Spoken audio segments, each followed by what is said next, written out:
欢迎各位同学加入我们今天的海绵体训练。那么今天的训练呢是动态还阳。首先让我们屈双肘撑地，好，慢慢调整我们的双肩，调整到我们最舒适的一个状态。我们左右大臂是垂直于地面，并且从侧面观察呢，我们的大臂和小臂呈一个90度的状态。注意不要耸肩，让我们的双肩后展下沉放松，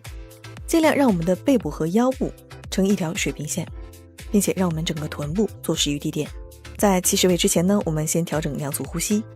感受我们整个腹部是有力的。接下来开始抬起我们的双腿，绷双脚，这个时候尽量保持我们的腰部骨盆稳定。在每次吸气的时候，双腿弯曲，脚掌相对，尽量让两边的膝盖自然的向两边打开，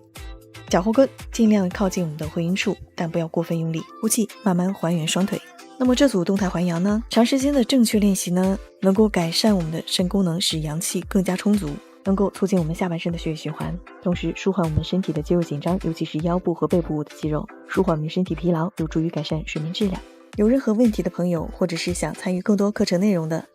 赶紧加入到我们的直播课吧。更多细节内容和实用性的内容，我在直播间等你哦。